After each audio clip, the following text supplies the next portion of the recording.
Bonjour à toutes et tous. Merci pour l'invitation, pour la brillante intervention. J'ai appris plein de choses, moi, me concernant. Je vais parler de là où je suis, davantage sur les finances publiques et plus exactement les finances publiques locales dans la gestion d'un budget local d'une ville comme Besançon, 120 000 habitants, pour resituer les choses pas si loin qu'ici. C'est presque un défi pour moi de venir à Besançon, à Dijon, un bisontin à Dijon, c'est toujours quelque chose d'iconoclaste, paraît-il. Mais c'est avec grand plaisir que je suis là et je vous remercie pour l'invitation. Vous l'avez souligné tout à l'heure, à Besançon, nous avons fait le choix de lier les questions, enfin la maire m'a confié un portefeuille qui lie à la fois les questions de transition écologique et les questions de finances et de commande publique. Pourquoi ? Puisque nous partions d'un constat assez simple que pour amplifier la transition écologique, il ne s'agissait plus simplement de doter plus fortement financièrement des politiques sectorielles, mais de revoir en profondeur la façon de prendre la décision pour que l'ensemble des projets face à l'urgence climatique intègrent les impératifs de la transition écologique. Et donc, c'est cette partie-là que je vais vous présenter et comment de la collectivité où je suis élu, nous percevons à la fois l'opportunité que cela peut représenter que d'avoir une finance verte qui se développe, les risques et les attendus que nous pouvons en avoir. Tout d'abord, pour souligner que nous avons des besoins colossaux en matière publique, en matière de collectivité locale, pour financer la bifurcation écologique. Je parle de bifurcation écologique puisque c'est ce que l'on retrouve, même si cela a été emparé par plusieurs forces politiques, ce que l'on retrouve désormais aussi dans certains rapports interministériels, et je pense qu'il est davantage le reflet de ce que nous devons faire que de la simple transition. C'est bien sur un certain nombre de modèles de bifurquer.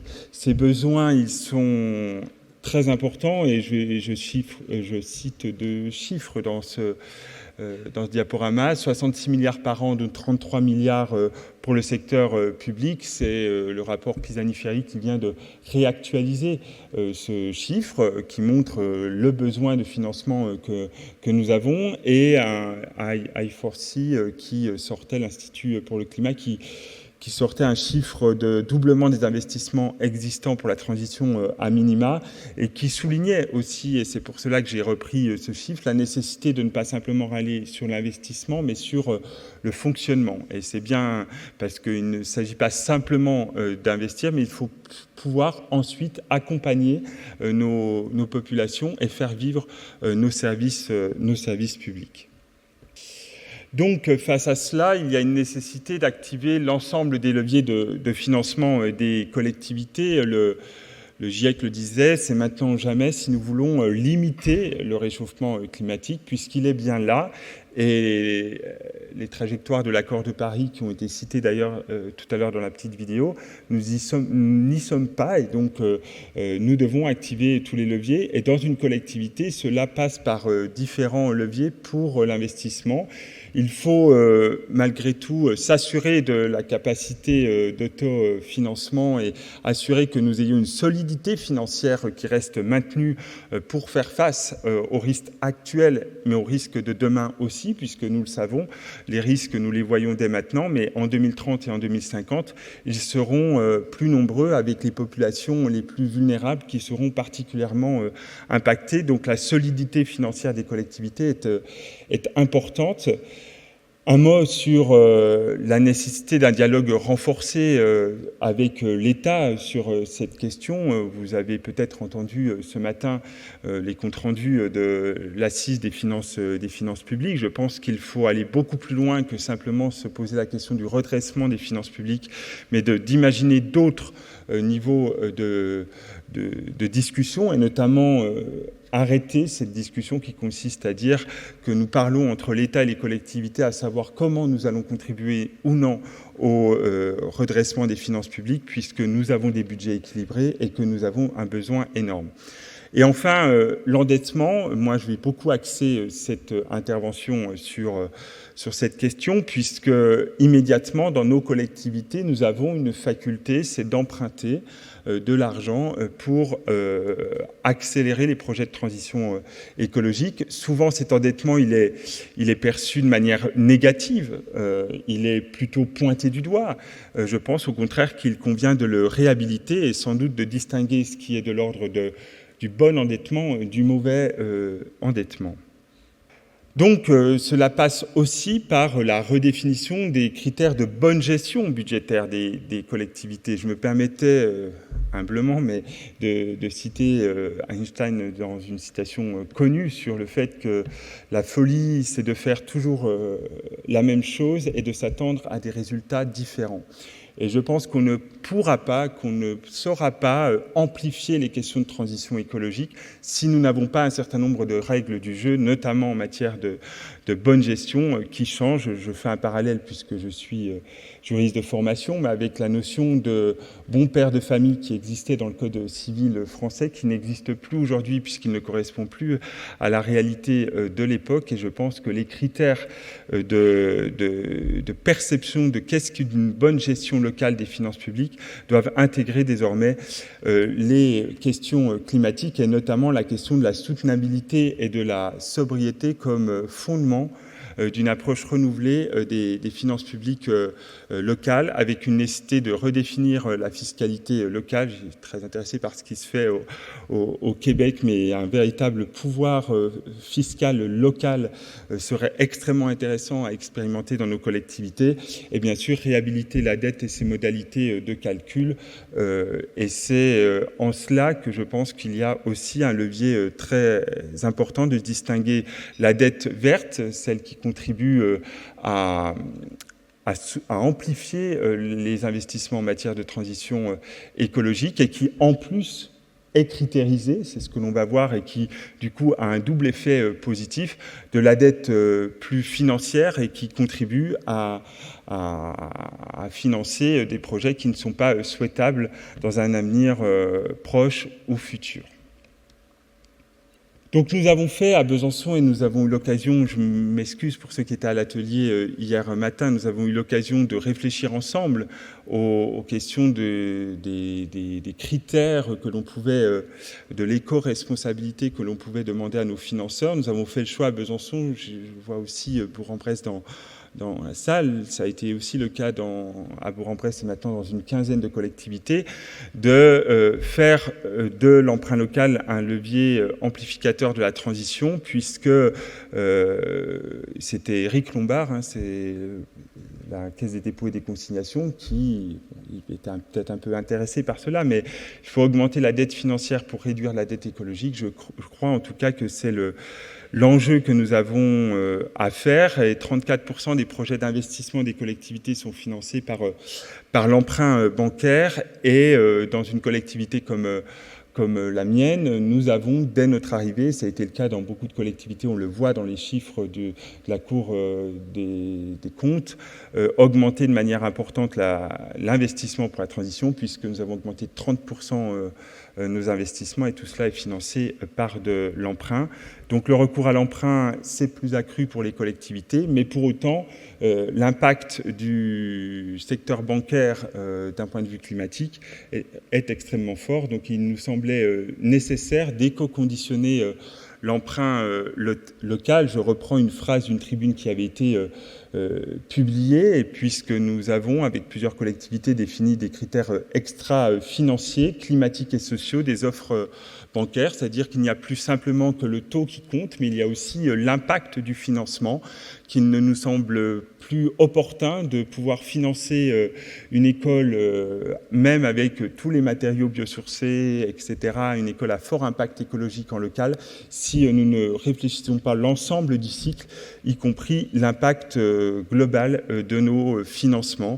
Donc c'est un partenariat que nous avons fait avec l'ONG Reclaim Finance ou encore avec Oxfam France pour définir un questionnaire que nous avons envoyé et qui maintenant, pas plus tard qu'il y a une semaine, nous avons fait le choix de nos emprunts pour le début de cette année, et ce sont ces critères qui ont été déterminants dans le choix de nos financeurs. Donc quelque part, pour reprendre, je ne sais pas si c'est dans quelle stratégie on se situe, mais en tout cas, on utilise aussi la voie qui est la nôtre, celle des collectivités, pour rappeler aux financeurs bancaires, dans notre modeste part, puisque nous représentons un certain volume, mais nous ne sommes pas non plus par rapport à des flux financiers, nous restons tout de même modestes.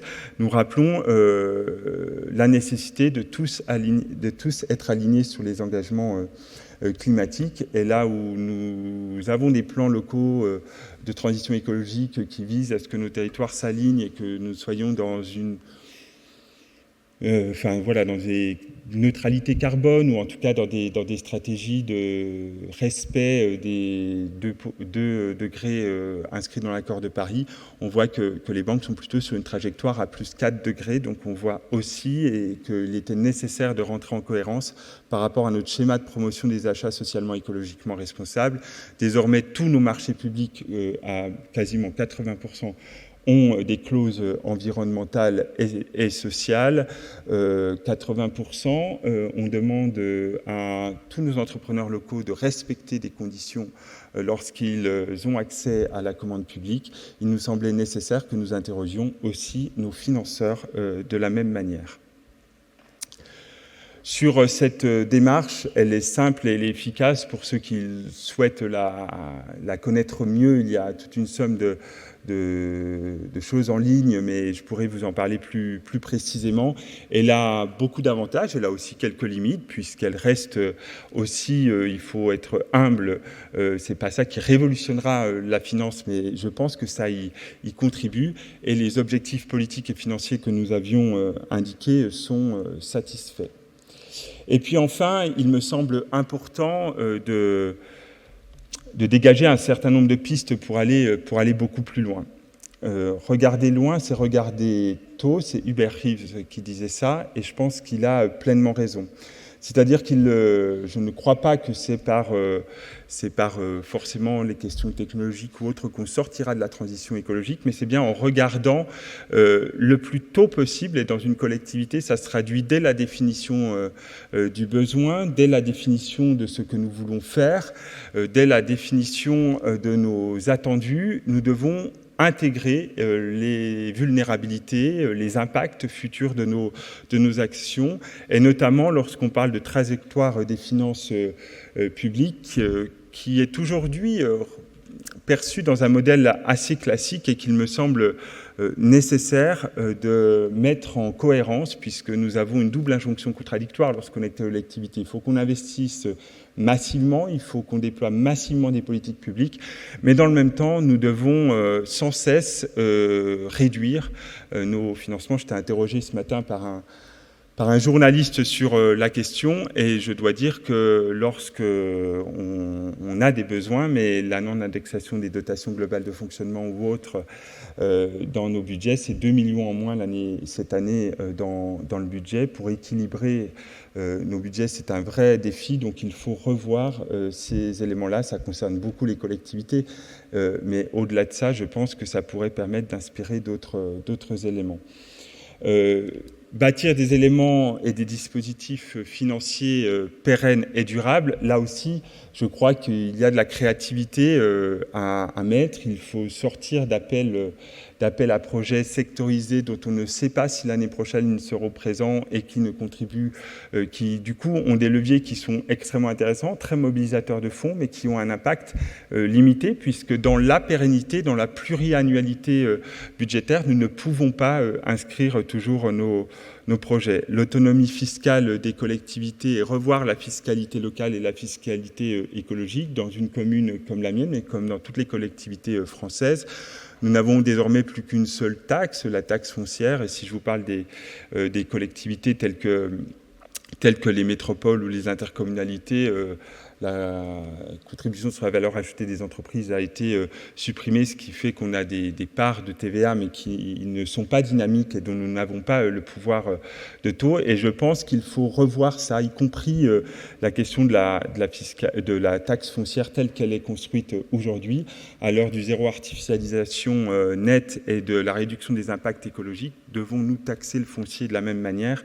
vous avez 3 heures, et si vous avez une solution au bout, je suis preneur. Et sinon, il y a aussi, on va parler tout à l'heure, donc je laisserai, mais le crowdfunding, en tout cas le fait de mobiliser l'épargne des habitants sur des projets précis, mais aller plus loin que cela, avec des formes d'appel de fonds locaux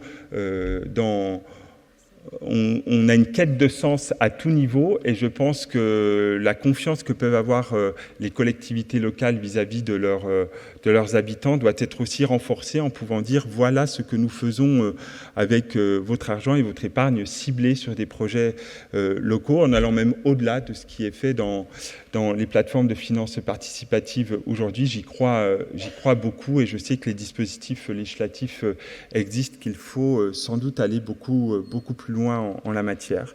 Et enfin, et ce sera le dernier élément, massifier l'ensemble de ces démarches, massifier l'application de critères extra-financiers pour toutes les sources de financement. Là, je sais qu'on a, en gros, les collectivités les plus avancées en matière de transition écologique, collectivités communales les plus avancées en la matière qui y sont engagées, mais demain nous devrons aller plus loin, et je regarde avec beaucoup d'attention les travaux qui sont menés en l'occurrence sur les différentes formes de budget vert. Faut-il un budget vert ou pas? Ça, c'est une autre question. En tout cas, il faut s'assurer de la haute valeur écologique de nos projets et de leur financement. Voilà.